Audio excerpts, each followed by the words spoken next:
Good morning, everybody. I think we'll get started, huh? It's nice to be here this morning. I feel like I'm preaching, but I'm not. So thanks for coming out and wanting to hear about what we do and where we are and all that. Dan, my wife, is here. Anna, you want to stand up? That's my good wife. Yeah, this is a picture of our family. We're with International Ministries, American Baptist Churches USA, and we've been serving in Thailand for a long time. Actually, as you guys know, my parents, Bob and Pat Coates, they're the reason that I'm still overseas. Stand closer. Okay. Here we go. How's that? Is that better? Okay. Okay. Yeah, so Mom and Dad, I don't know if they've told you, but they went to Thailand in 1959. I wasn't born yet in 1959. My sister, Margaret, who is also here today, she was born before 59 and was on the boat. In those days, you took a ship across the ocean. What were you, 5, Margaret? 5 or 6? 5 or 6 years old. So, yeah, Mom and Dad went to serve in the late 50s, and I came along after my brother John. There was more kids; they had more children. So I'm the last. I'm the last of 5, and spent pretty much my whole life overseas in Thailand, and then went back right after college. Finished college in the United States, went back right after college, and have pretty much been there ever since. Beverly, right? You was asking me, how long have I been there? And I'm like, well, I've been in America 12 years.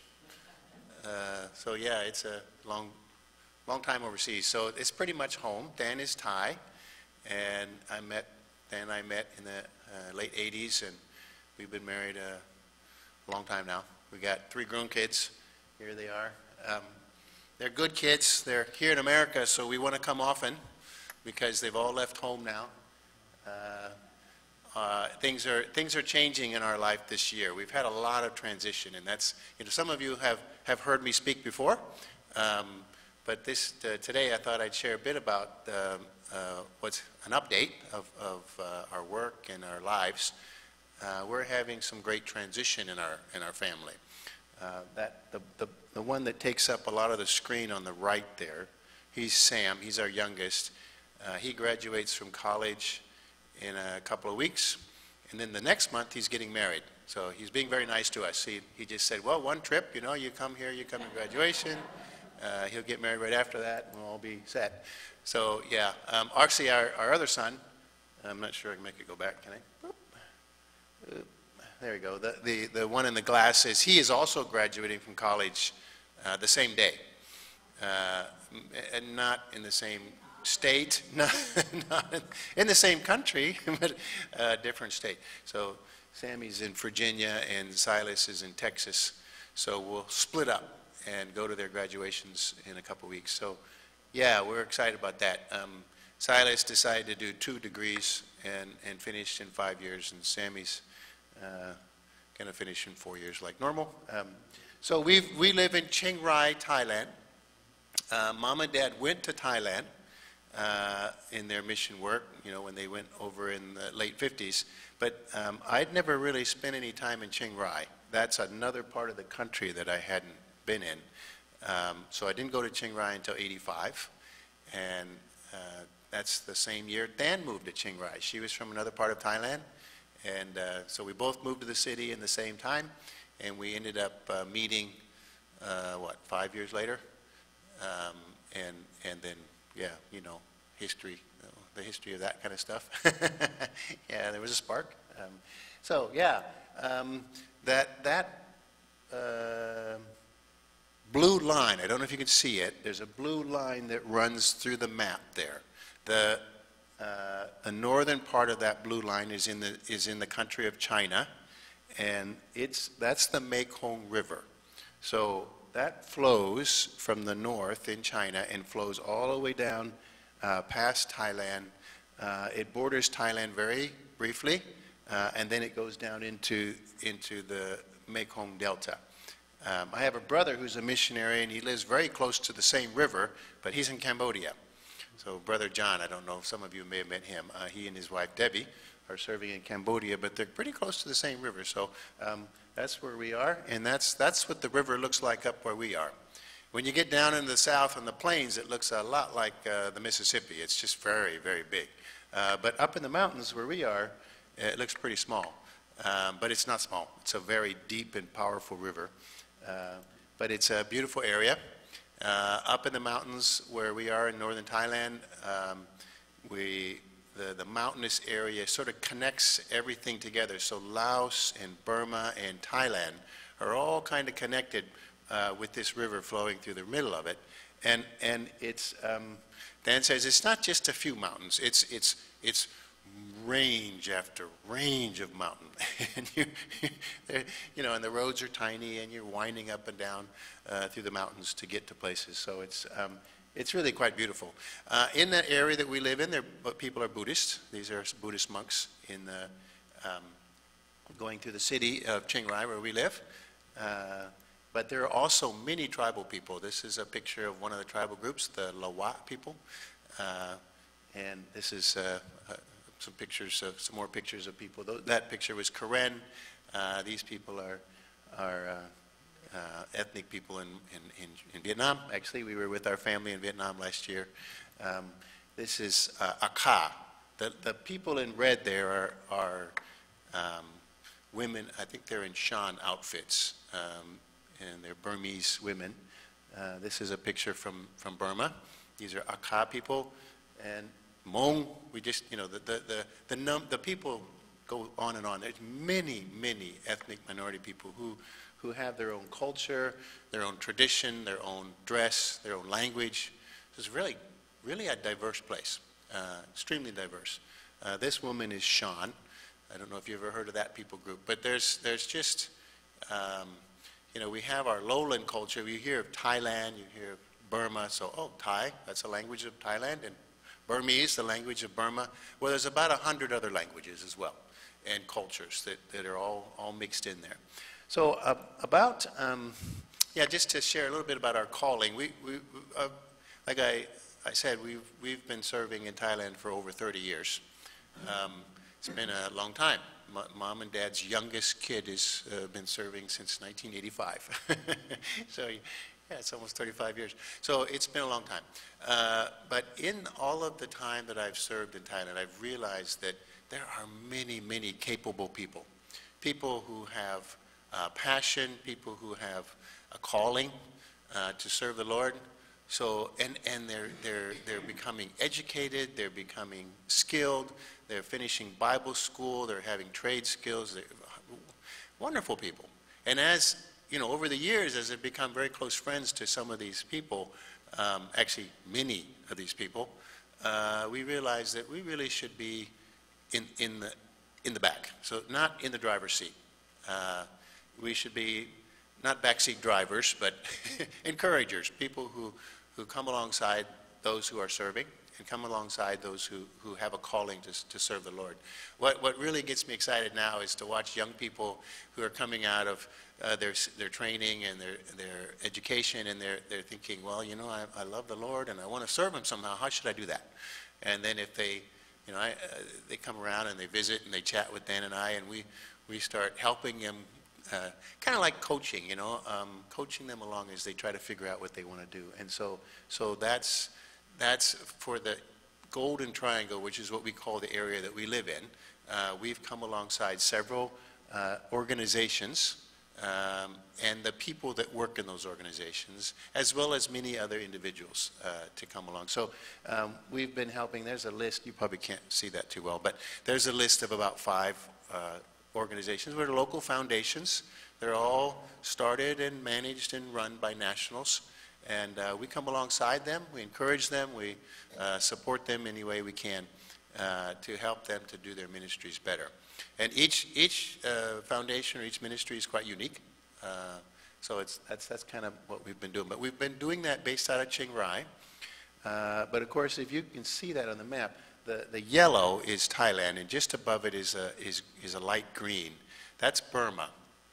And just to the right is I guess it's another color with a red and white flag with a little white dot in the middle. That's Laos.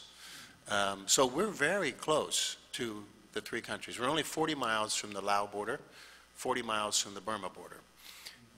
And so over the years, we've been able to go into those places and work. There was a time when I spent a lot of time in southern China as well, because we're only about 150 miles from China. We have to go overland, you go through Laos to get there. You could do it in a day, actually. The roads have gotten much better. So yeah, the thing is, all those different ethnic people I was sharing about, they're common to all of these countries. And in Thailand, they've become quite well off in some ways. I mean, the education, the economic development has been very steady since Mom and Dad arrived in the mountains of Thailand in the early 60s. It's really changed. I remember walking with Dad into the mountains for several days to get to villages. You don't do that in Thailand anymore. You drive. And you can drive your SUV or your sedan because the roads are all paved. These weddings, I was telling you these stories. That first picture of a wedding of everybody wearing white, those are Lawat people, and they live in a village called Laup, which is only maybe 20 miles or 30 miles from where I grew up with Mom and Dad in a village over on the west side of Thailand. And it used to take 2 days to get there. The missionaries that worked with them were really close friends. And today, when I was asked to go to that wedding, I thought, boy, that's a long trip. How am I going to get there? I drove almost, it was probably like 200 miles. It was through the mountains. But I went all the way from Chiang Rai on the eastern side of the north, all the way to the western side in 8 hours. Which it just blew my mind that I could get there so quickly. So, yeah, and when I got to the village, here's all these sedans. They all came to they're city cars. These are city folks. Their kids have gotten educated and they've gotten into the city and they're working and they've got jobs and they're making good money and they drove home for the wedding. So it's just like here now. And I had Wi-Fi. I mean, I could call my parents from the village. It was just amazing. So yeah, anyway, so keep going with my story here. In about 2013, after Dan and I had made a transition, we had kind of left we were working for one particular local foundation and we'd stopped that. And I really felt very strongly that the Lord was asking us to go into Eastern Shan State. So that was about almost 6 years ago. That's where that blue arrow is there. So it's actually in Burma. So Eastern Shan State is a part of Burma. It's the way over on the eastern corner of the country. So it's actually, to cross into Eastern Shan State, we move up we drive up the 40 miles to the border, and we cross where that other blue arrow is, and make our way by bus. You go across the border. In those days, you would leave your passport with the local immigration, which people don't normally like to do. You get a little piece of paper that says you can pick it up when you come back. And basically what it is it was not an international border crossing. You could cross there, but you just got a border pass, which meant that we could travel up country here. We'd have to have a guide. The government would assign us a guide. Basically, he was an informant who would keep track of everything you do. So that when you get the guide, they're watching you every minute, because you're making your way up through an area that's quite, I wouldn't say wild, but it's a bit unruly in some ways, and I'll explain that more in a minute. But anyway, this is what we did. We would get on that bus after they loaded up all of their stuff onto that bus. We would get on it with the passengers and make our way about 100 miles up into the mountains. Beautiful area. We'd share the road with the buffalo. And here's some villages along the side. I just took all these pictures a couple weeks ago, actually, just on my last visit as we were traveling. This is a village along the side. This actually is a Wa village. Wa people are one of the ethnic groups. And you can't really see that, but that little white spot in the back there, that's a church. So there are churches along the way. There's been a very strong Christian presence in this area. Well, it really started to grow, I think, about 40, 50 years ago, but it started with American Baptist missionaries who went to this area in about 1900. So Abner Judson, if you know that name, went to Burma in 1813, 1814. He arrived there and started mission work, and missionaries continued to come and continued to, the gospel started to spread. The first missionaries to this area of Burma were actually Karen, which are the people group that my parents worked with. But then the white missionaries that they remember came about 1900. William Marcus Young, I think, was the first resident missionary. So yeah, they worked in this area. It took about a month to get there from Rangoon. So it took a year to get to Rangoon, and then another month to get to this place. So you can imagine, you know, times have changed. So for me to go, for Dan and I to ride that bus, 5 hours for 100 miles, sounds like a long time. Sure beats walking. And it's pretty comfortable. We just hang out on that bus, and they have these terrible videos that we watch the whole way up because they have them on a screen in front. So we come into Cheng Tung. That's the name of the town, the city there that we've been coming to. So and that's a nice picture of the city. So we've been doing this for 5 years, since 2014 until the end of 2018, so the end of last year. We have been traveling up to this place once a month. Dan's like, we're going to go again? You know, because it really takes, by the time we leaving our house and then getting to Cheng Tung, it doesn't matter how we do it, it takes us 7 or 8 hours, no less than 7 hours. Even though it's only 140 miles. Part of it is you have to cross borders, and you've got to, you know, it's all this rigmarole. Burma is quite a controlled place, so when you arrive into a city, you have to report to the local immigration, and then when you leave, you have to report out. It's quite complicated. Well, this piece of paper is extremely significant for us. This just came. I brought it back from Burma when I came down this last trip, the early part of April. We've been waiting for this piece of paper for 5 years. It is permission to live in Cheng Tung. And I mean, the last missionaries to live in Cheng Tung were kicked out in 1963. Maybe 64, I'm not sure. We had 2 missionary families living there. One was a doctor family, Dr. Keith and Lois Dahlberg, who are still alive, and they're my aunt and uncle, and Paul and Elaine Lewis, who have both just recently passed away. They were missionaries there from the late 40s to the early 60s, along with all the other missionaries in Burma. Everybody was kicked out in the middle 60s. So by 67, there were no more missionaries in Thailand. And that included us, the American Baptists. And so there has been this long drought of no missionary presence there. And so this piece of paper means that there are now missionaries living in Cheng Tung for the first time in 50 years. It's pretty exciting. And we've been able to build relationships with the church over the years. We've got, you know, we've been able to do many things, but we've never been resident. We've always been visitors.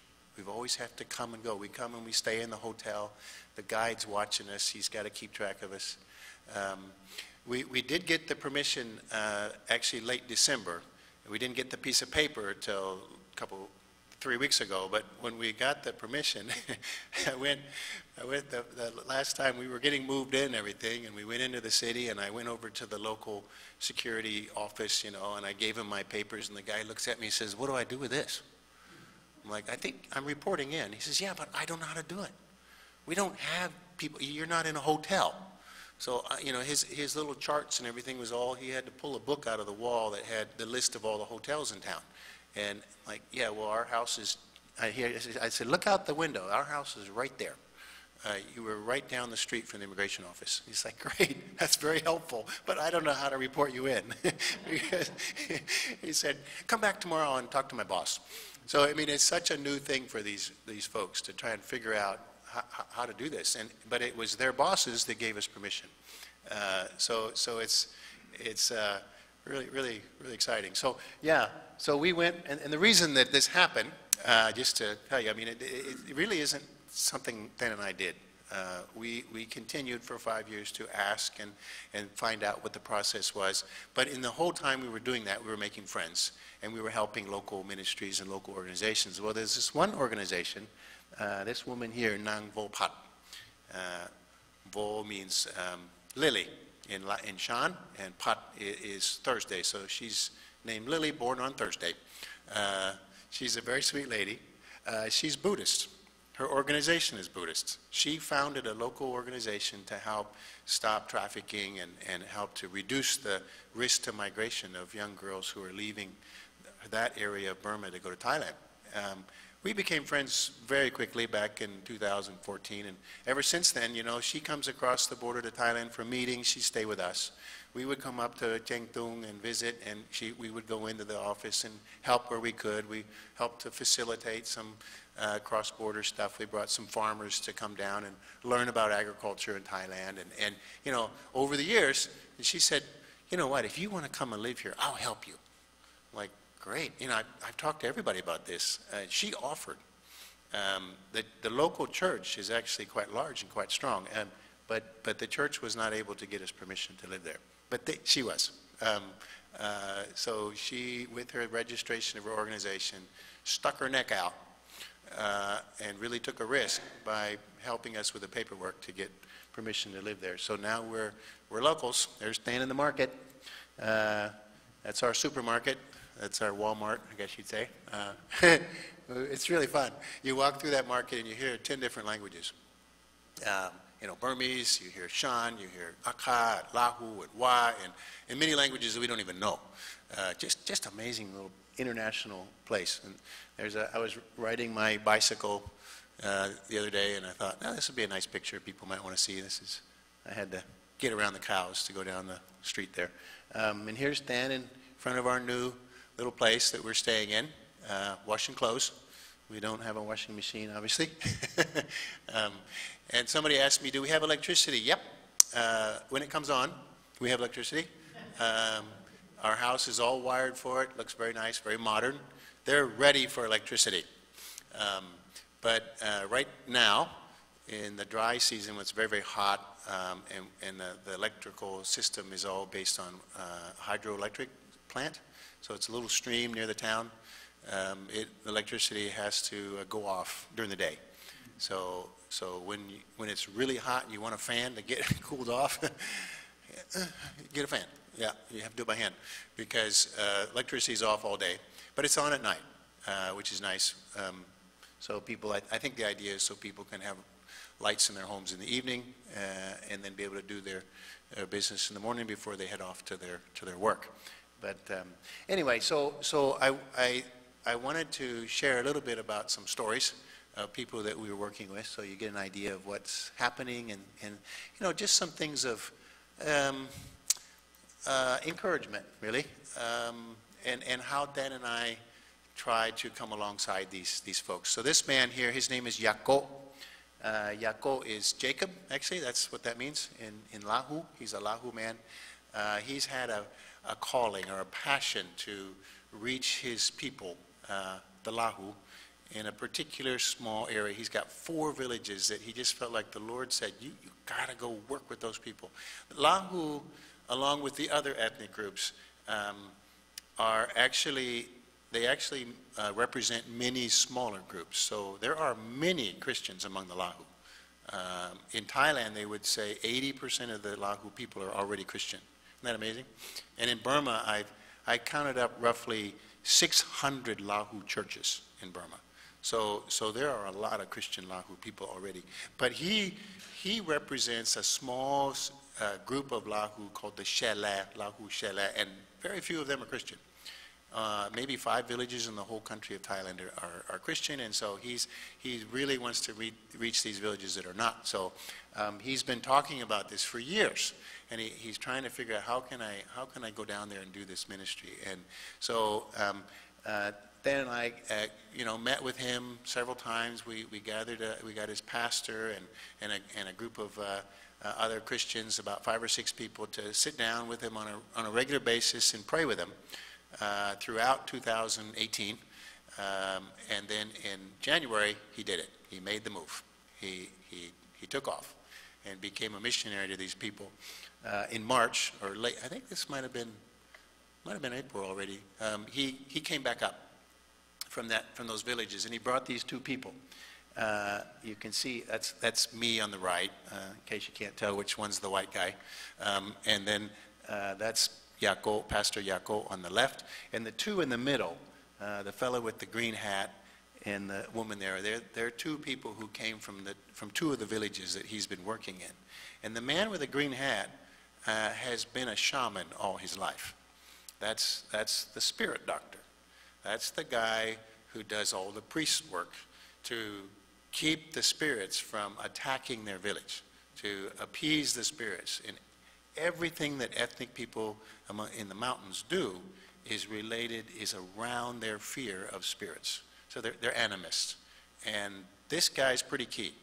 He's their priest. And if you don't have somebody arbitrating for you who's connecting with those spirits and appeasing them, people can get sick, kids die, there's just bad things happen. It's all about the spirits being angry.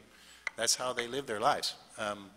And this shaman will perform various ceremonies to appease the spirits. He's got to make sacrifices. There's, cutting the throats of a pig or a chicken and making that sacrifice, and very much like the Old Testament stories. But this happens today, and it's still happening every day.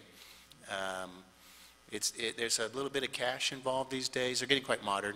Bottles of whiskeys are very helpful. Apparently the spirits like whiskey. So it rules their life. And this fella became a Christian.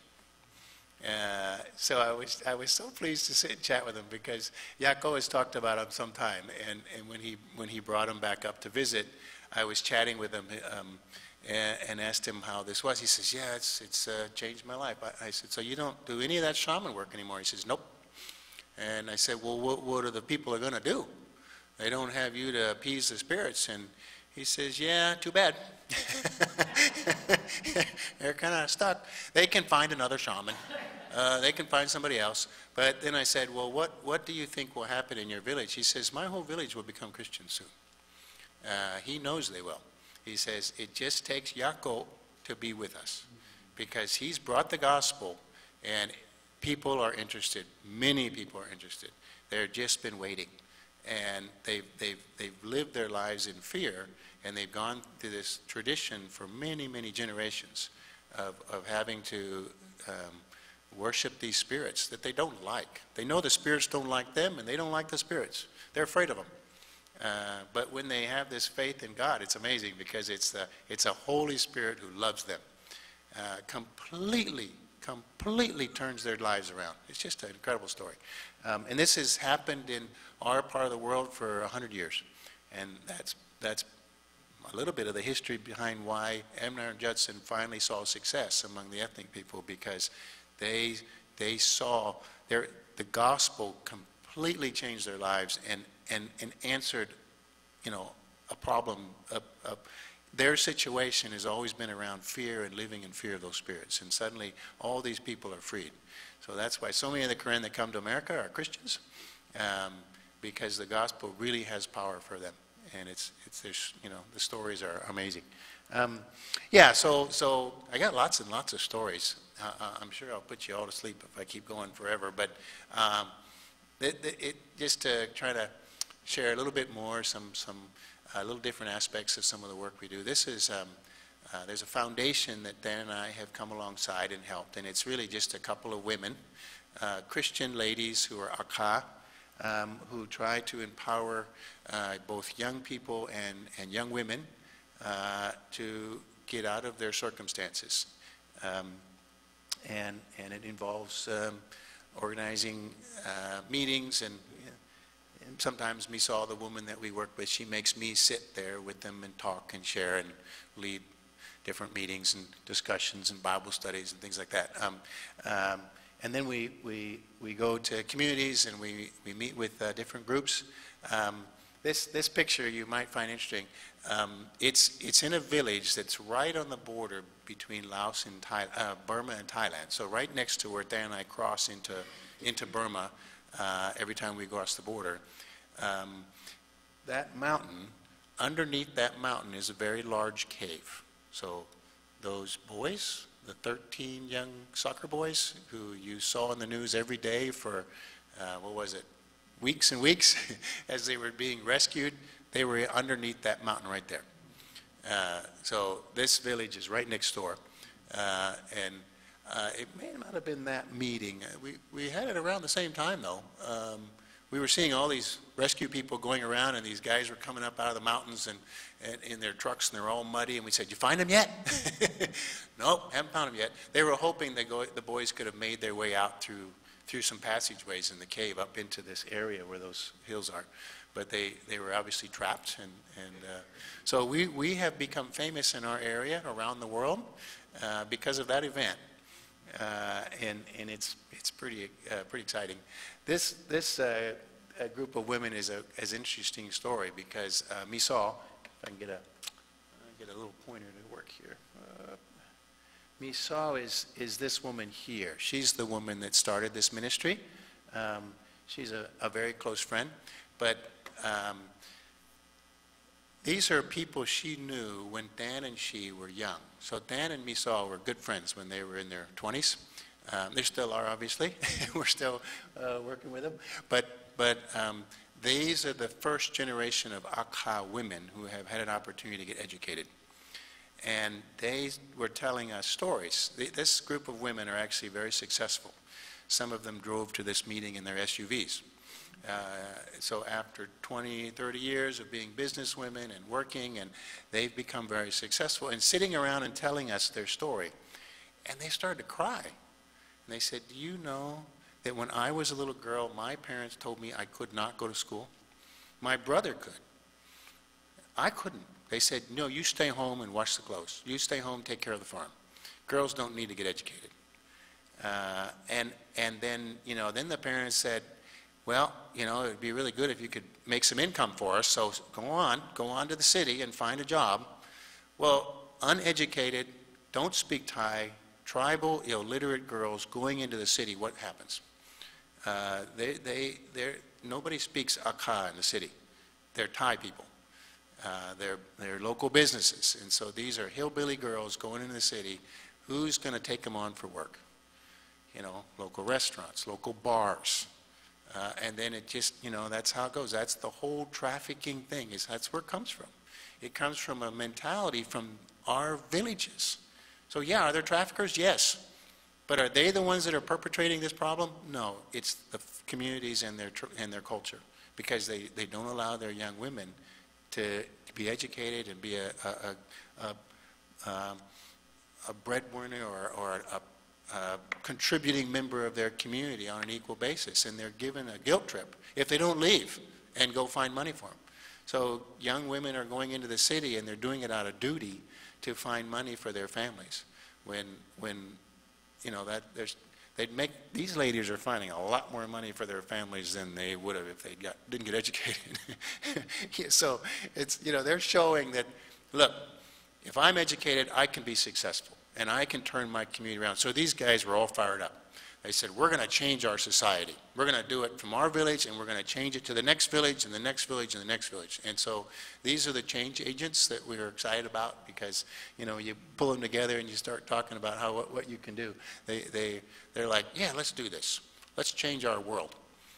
And so that's what Misal is doing. She's organizing women groups in villages, and she's trying to share with them about their circumstance. This was an interesting exercise, asking questions like, do you guys feel like how does it work in your family? Yeah, our families are pretty good. Who makes the money? They're like, well, we all work. Well, who gets the money? Well, our husbands, of course. Who keeps the money? Our husbands. Who decides how the money's used? Our husbands. And so what do you do? Well, I do the work. Their husbands, a lot of times they're sitting around drinking coffee. We switched from tea to coffee now. But women work really, really hard in this culture. So it's not trying to cause dissension in the family. We want to see families be stronger. And in this meeting, we had a number of men who joined the meeting and said, go for it. We want to see change too. So we've got support from communities as we're starting to help bring about a change in how people live their lives. This woman is also working the same foundation. The woman on the right, of course, was Dan, but the woman on the left is a good friend of ours who's doing a lot of the same thing in Burma. So we've been supporting her and encouraging her in her ministry in Burma. She's bringing hope in a situation that's been pretty bleak. And it's exciting because of what she's been able to do to bring hope to women's groups and young people as well. One more story. So you remember of those 13 kids that were the kids in the cave, I think there were 12 boys and one coach. If you remember the story, there was one boy who was Christian. All the other boys were Buddhists. Adun is his name. And I read his name in the New York Times. It just blew me away. It's like, hey, that's one of our kids. That boy was a scholarship child of an organization that I've been a part of. The Mekong Minority Foundation sponsored him, helping him to get an education. The reason that he was living, that he was in that cave was because it's a bit of a long, interesting story, but he came from Burma. His parents live in Burma, and he is from an ethnic group called the Wa people. The Wa people are powerful, strong. They're proud to call themselves barbarians. They are traditionally headhunters, and they like to attack the neighboring villages and take heads and bring them back to their village and put them on stakes around their village. So it's a great picture of a barbarian culture. The way they do their barbarian culture is they control the drug trade for all of eastern Shan State. And to keep their drug trade and to keep that power and the dominance that they have to exert to hold that, they have an army. They have an army of 30,000 troops. And the way to keep that army is they conscript kids out of villages. So they have a whole system of every single family in their controlled area has to send one child to become a soldier. And they send them by the time they're 10 years old. If a kid's 12 years old and he hasn't gone in, watch out. They'll come track you down. So Adun was sent away from the village by his mother and father and sent to this Christian ministry right near the cave to go to school because his parents wanted to keep him from being a child soldier. So that's his story. Isn't that amazing? So he's living in this Christian home. He's being raised a Christian. He's going to the local school, gets involved with the local school soccer club, and ends up in a cave and becomes world famous. We've met him. Dan and I have met him because he's part of this church that Dan and I have been friends with for years. He's the sweetest boy. He really is. He's a sweet young man who really wants to serve the Lord. And many, he's very famous now, so many people have come and asked him, will you come to our school? We'll give you a scholarship. And he's like, okay, do you have soccer? He loves soccer. But anyway, he is probably coming to America to go to school now. I heard a Christian school in the Northeast has given him a full scholarship. So we'll see what happens in his life, huh? But anyway, so that's a background about the Wa people and that one young man. So he is Wa. These people here are Wa. So the woman sitting is a Wa woman. And she understands her culture and her situation very well. In the mountains where the Wa control the drug trade and they have their army in Burma, there's one thing they don't have: decent roads, decent schools, or hospitals. So they got almost no health care for their people. I mean, they're getting very wealthy, these drug lords. And what they want from the villages is their soldiers, their child soldiers. They're not necessarily going to be too concerned about the village's health. And they haven't put much resource into that. Well, these two women, this is a mother and a daughter. So the woman sitting is this incredible woman who has a calling to bring Wa people who are sick across the border to get health care in Thai hospitals, because the Thai hospitals are much better than Burma. And she will be with them from the moment they cross the border to the moment they go back. So she takes care of them. She sleeps beside them in the hospital on the floor next to the beds. She's just amazing. She's an angel. Witnessing to them, loving them, caring for them as they go through their treatment and they get well, and then she takes them back to the border and sends them back home.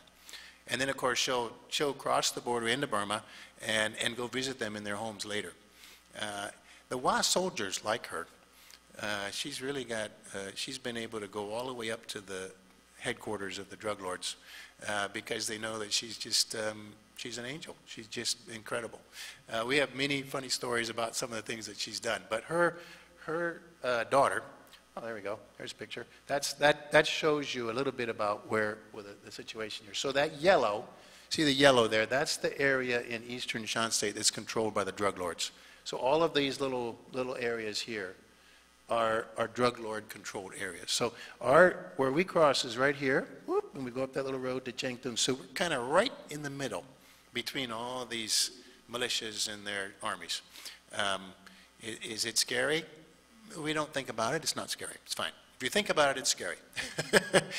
But anyway, so this young woman's daughter, where did she go? Min is her name, has just finished college. And the one standing. Yeah, so you can't tell the difference between those. The mother's my age, I think. She's about 50. And the daughter just finished college. She's almost 30. She did 2 degrees. She's got an agricultural degree, and she just finished a degree in health, public health. And she's ready to go to Burma and help those people. She said, we've got to address this in a different way. We have to go to those villages and do public health care, public health training. We can help train local volunteers to be public health volunteers in their village. They could do a lot of preventative health care. And there's a local clinic in one of the areas that she's become friends with, and she wants to go and start a program to train the health volunteers in that health clinic. So things are, it's these kind of young people that we get really excited about, because here she's armed with education and a passion, and she wants to serve the Lord, and she's not afraid. She's been all over that area already, and the reason she can go and I can't is because of my long nose.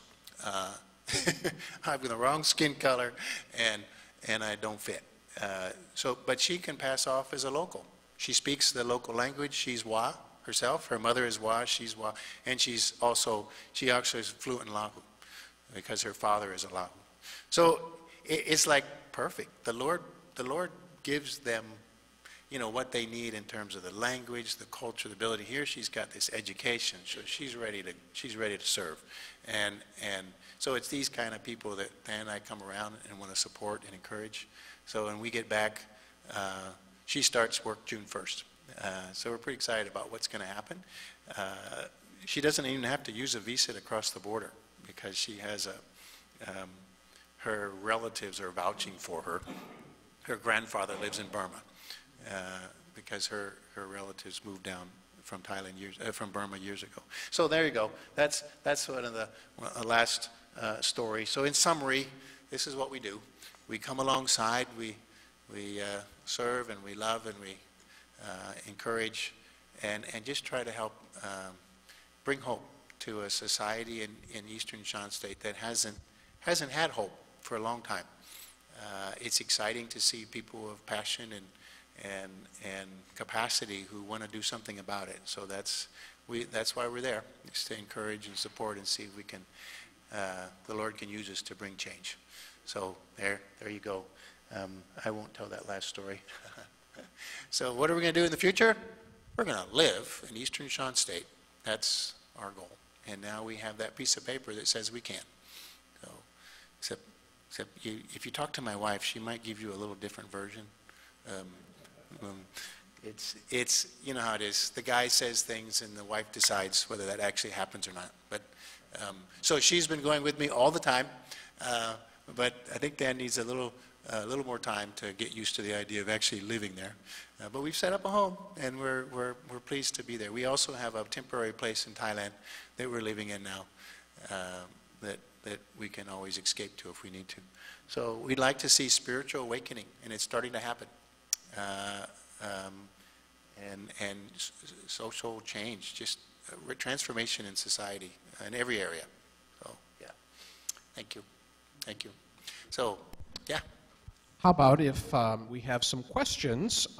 We are recording this, so that's why the use of the microphone, and that will allow Scott to be able to hear your question as well, so he doesn't have to repeat it. But do you have questions that you would like to ask from what Scott just shared with us? Carl? You mentioned all the various languages that are spoken. What about English? Does anyone there speak English? That's a good question.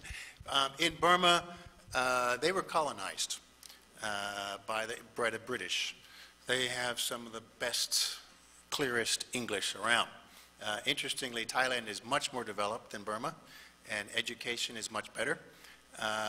But very few people speak English in Thailand because Thailand was never colonized. So it's an interesting situation. Most Burmese who finish high school will have pretty good conversational English. Unfortunately, in the area that we're living in, up in the mountains and in Chengtung, it's really a need. They see that as the language to get them out of their situation. So if they learn English, they know that that's the ticket to their future. So when we got permission to live in Chengtung, they said, well, when you come to the office to fill out all the paperwork, we need to have a job description, you know, all these things we had to prepare. So I had it all prepared, and I'm sitting there filling out the paperwork with this Volpat, the lady who was our sponsor, and the government official. And we're explaining to the government official that Dan and I would be coming alongside this organization and helping them with their reports and their project planning and, you know, all this stuff that sounded very official. And he says, don't write any of that stuff. That's a waste of time. Just write English. You will help with English. You will teach English. That's enough. You know, it's one line. Teach English. Plenty. That's all you need. So it's such a need, and it's such a important part. And they said, you know, foreigners who speak English coming to live here, that's what we need. So yes, it's interesting. So in working with Thai people, very few people speak English. So I'm always using Thai. I use Thai in my home. I use Thai in all of my work settings. There's also another dialect of Thai, which is Northern Thai, which we use in the villages because a lot of people speak Northern Thai better than they do Thai. But in Burma, we don't speak Burmese. We're fortunately the language Shan, which is the main dialect of that part of the country, is a dialect of Thai. So then I can listen and understand quite a bit of Shan. But not everybody speaks Shan because there's, like I said, there's so many different language groups, and we don't speak Burmese, so we're kind of stuck. And invariably, we'll be sitting there thinking we can't talk to anybody, and then somebody turned to me and asked me in English, hi there, where are you from? I'm like, wow, that's great. So yes, English is very important. Yeah. Good question. There's one more behind you. Hang on. Yeah. Yeah. We noticed that you're referring to it as Burma, but yet on television it's Myanmar. So you're correct. The Thai word for Burma, the Burmese word that we hear them use, and the official word is Myanmar. Myanmar. That's how they say it there. But Thai people, you know, it's kind of like here where you hear both words. Myanmar is the official name for the country, and it's what they use. The part of the reason we mix them. So yeah, Burma is the old word. Yeah, there's some politics behind all of that, but I won't go into that. Yeah, sure.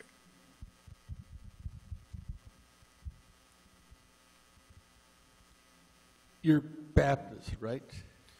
I am. You are. And No. I don't know what that means, but yes. Well, there are other Protestant churches Yeah. in the country. Are there other Protestant churches in India, in the area, other Yeah. than Baptists?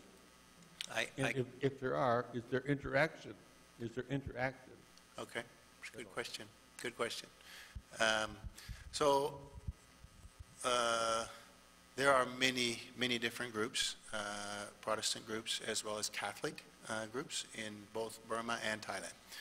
Historically, Presbyterians were the main Protestant missionaries that went to Thailand. And so most of the work among lowland Thai people in terms of evangelism was through the Presbyterian Church from the USA. Historically, the main denominational influence in Burma was Baptist. So it's funny, in Burma they talk about the Buddhists, who are the main culture, and the Baptists, who are a very large growing force in Burma, because ethnic people are not Burmese, are not Buddhists by their, like I was explaining, the animistic belief. So animists worship spirits, and so the gospel is like, that is the answer to them who have lived in fear all these years. And so many of the ethnic groups in the mountains of Burma and Laos, in Thailand, and that whole area, when they hear about the gospel, it's very easy for them to consider becoming Christian. And so we have many Christians. The Kachin, for example, claim 95% Christian. There's a church in every single Kachin village. And the Kachin are one of the people groups of Burma, just a huge number, and like, the Lahu. But it was all through that Baptist influence that spread very quickly in Burma. So there are many Baptists in Burma, and the other denominations in Burma are quite a bit smaller. There is a pretty strong Catholic presence. In Chengtung, I've become quite good friends with Father Stephen, who is a local priest, and he's an amazing guy. He's trying to bring social and spiritual change, like all of us are, and we're already working on some things together, particularly about peace. We're trying to see about working on a plan to invite people to dialogue about a peace process in our part of the country. So there's, I think in Burma there are more Baptists than Catholics. However, in Thailand, Baptists are only among the tribal people, but the Thai people, there's quite a few Christians now, and all of them are Presbyterians. They wouldn't know it, actually. They call themselves the Church of Christ in Thailand, which is actually like the Council of Churches, but their organizational structure, their church structure, all of their bylaws and everything, it's got Presbyterian written all over it. It's all Presbyterian. And Dan and I are active members in a Presbyterian church in Chiang Rai. We've been there for over 20 years, and they're pretty sweet, yeah. So a lot of different groups. There's some Methodists, and the Koreans are coming in large numbers as missionaries to our part of the world, and they call themselves Presbyterian as well, a lot of them, but I noticed that they're not like American Presbyterian, so we'll just call them Korean Protestants, I guess would be better, yeah. Yeah, that's a good question. Other questions? Yes. Tell us about the educational system there. When did the children start school, and what is available? Well, we got our feet in two countries, Thailand and Burma. Today, the Thai education system is improving. It's getting better and better. You know, people can actually do a doctoral program in English in Thailand in some of the universities, even though, you know, English is still definitely not a first language for people. Education in Thailand is, they have a very strong public education system, and they've got quite a strong private education system, so both of them, depending on your resources, you can attain a decent education in Thailand. Kids will start a kindergarten. Our children were enrolled in a Thai kindergarten when they were little. We had them in a little preschool, and then they went up to first grade, and then we were in a Catholic school, actually, a little local Catholic school in Chiang Rai. So it's pretty good. They've been trying to reform it because there's a very strong emphasis on memorization and reciting. So information is more like it's imparted on the kids, but they're changing that. In Burma, back about 1950, just after World War II, Burma had the best education system in the whole region. Everybody sent their kids to Burma to go to school. And when it changed, Myanmar, you know, became Myanmar in 1960s, and they, or whenever it was, they changed their name, but they became a military dictatorship. Their education system has gone down and down and down. It's been quite depressing.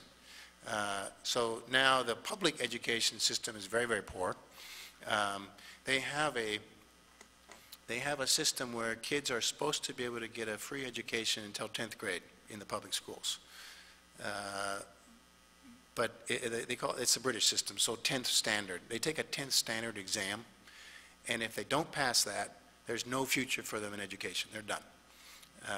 And village kids wouldn't finish beyond a fifth grade anyway, but if they're able to come to a larger town and be able to finish the 10th standard education, then they take this exam, and the exam is terrible. I watch them, and these kids stress out. I mean, they have mental breakdowns because they have to work so hard preparing for this exam. It's a whole year of studying to prepare for this exam.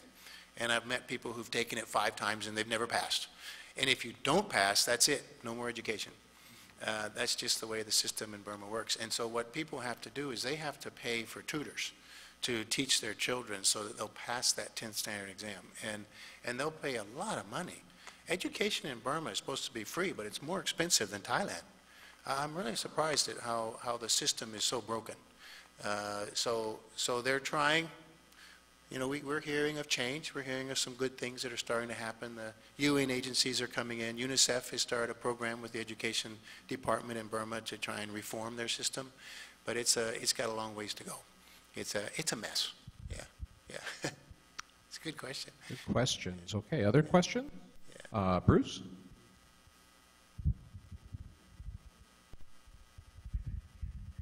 I went to college with a young... I went to college in the middle 50s with a boy from Burma, Tan, and we became quite good friends. Wow. I've never heard from him since, but BBC is on the radio every night on WFYI, I think it is, the public station here. And I listen to that and get news from around the world. That from Burma changed drastically, of course, when the military took over. And then it changed back when, I forgot her name, Ann something. Yeah. Mm-hmm. And we call her the lady, yeah. When she became, and yeah. I imagine that thing has opened up some since then. Yeah. But, I follow it. So, and right now they've got this huge immigration system from ringlets, is it? They're from Bangladesh. Aren't they on coming into the country? And, so I just kind of follow that news. Yeah. It's, Yeah. No, you're very well informed. You have a good grasp of the picture, yeah. I know he said his family had a forest, and what they did was cut trees for lumber and pulled it out of the woods was with elephants. Was quite an interesting story. Wow. Yeah. Yeah. Yeah. Yeah. So I don't know how everybody understood that, but you said that you had a friend in college that was Burmese when in the 50s, and listened to the BBC every night and heard about all that was happening at home. It was an international broadcast, so he was keeping up with his life in Burma. He hasn't been in contact with that friend anymore since then, so haven't heard from him. Don't know how things are, but definitely at that time in the 50s, it was supposed to be a democratic system, a parliamentary government that the British helped set up after World War II. But it was not peaceful. And that's why he was listening to the BBC, because even though they were supposed to be a democratic union of Burma, there was not much unity. There was a lot of infighting. The ethnic groups were trying to fight the Burmese to get their autonomy and their some sense of liberty and representation. So it was just a very, very complicated, difficult time. But then in the 60s, the military took over, and all of that conflict changed. The military were very, very strong, very oppressive, and so small groups were pretty well wiped out. And the government and the military has, they've done very well to have military bases all over the country, and what they claim is to bring peace. It's the Burmese government's peace process. It's very different than what you and I would think of. It's like, we got the guns, you don't, so we have peace now. So it's very much by force and threat of force. That's how Burma's been for many years. But then, like you said, about, I think it was 2011, we had our first election in Burma in years. And this one stuck. I mean, they had one back in the 80s, and that didn't work because the lady, Aung San Suu Kyi is her name, she won. And the military's like, well, she wasn't supposed to win. So they didn't obey the result. They ignored the results of the election. But then they did it again in 2011, and they made sure that she couldn't run, that she could not be prime minister or president of the country. And it kind of worked. They maintained their power. They had a semi-peaceful election process, and all those generals changed into suits, basically. They're all a bunch of politicians now. And they know that if something doesn't go their way, they can bring out the tanks and get it the way they want. But she's been very, very astute. She's an amazing woman. She managed to get into the political system, even though they tried to keep her out. And she managed to win the last election in 2015, I believe it was, and with a landslide. Her entire party won. But she's the only one in that entire party who can't be president.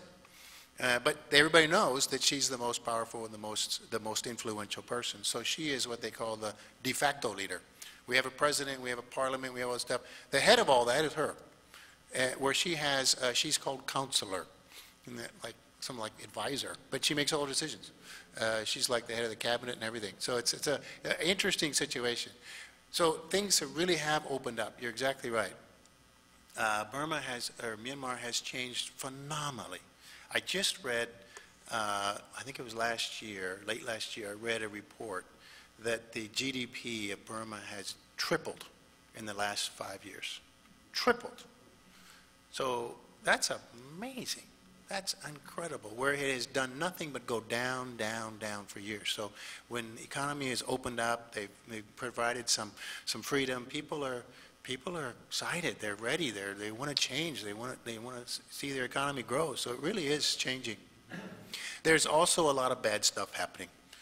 So 80%, I have a friend who says 80% of Burma has seen great positive change in the last 5 years. 20% of Burma have seen great negative change. So the military knocked out all those, that one people group called the Rohingya. They're being accused of genocide because of what the military did to those people. They're Muslim, and they pushed them out of the country. They burned their villages, and have, one horror story after another of pushing out almost 1 million people from their communities where they have no place to go, and if they didn't get shot, they escaped. So they're in Bangladesh, like you said. And it's a very politically good thing to do for them in Burma, because Burmese people don't like Muslims.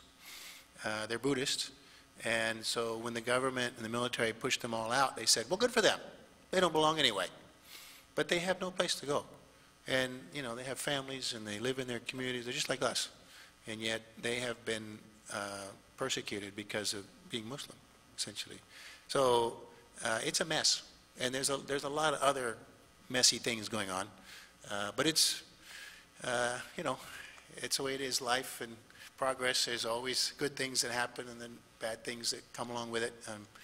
But we're trying to serve in the midst of all that. If I learn too much, it's really complicated. It makes me want to, I can't do anything. It's too messy. Yeah. So it's after 11, by the way, guys. Okay. And I'm happy to keep talking until lunchtime. Any final questions? Was there another question? No, his question was asked by someone else. Yep, thanks. Well, a couple things. One, of course, we want to thank Scott and Tan for being here and sharing with us. What a great update on their lives in ministry. Two, not everyone maybe has had an opportunity to see some of the things that are up at the table, and so I'm sure that Scott will be willing to hang out, and maybe Tan will come up and join them to share some of the things that are up here that they have on display. And three, I'd like to offer a word of prayer for them, for their exciting family events coming up, and of course their return trip back and the ministry that they continue to be involved in. So would you please join me for that word of prayer?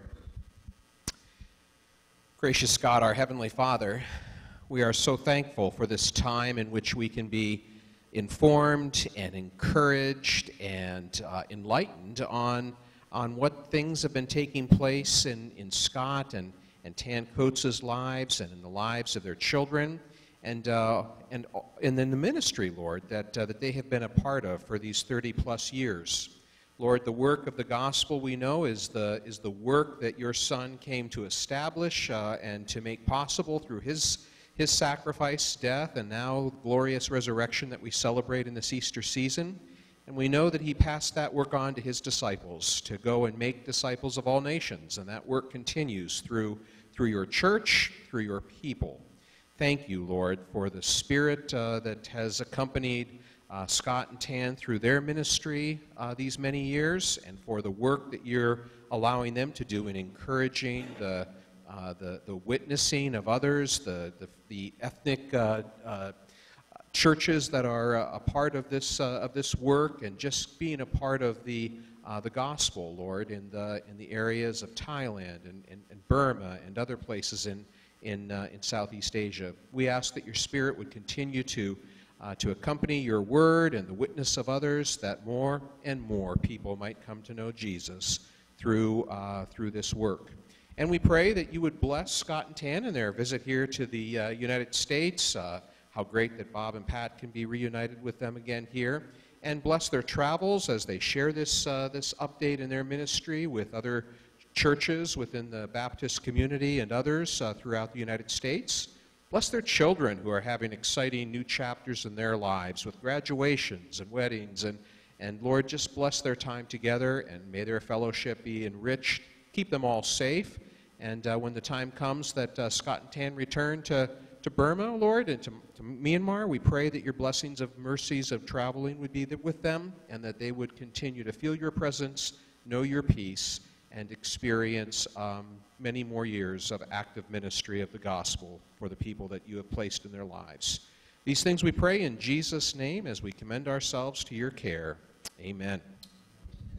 Thank you again, Scott and Tan and folks, for coming. Thank you.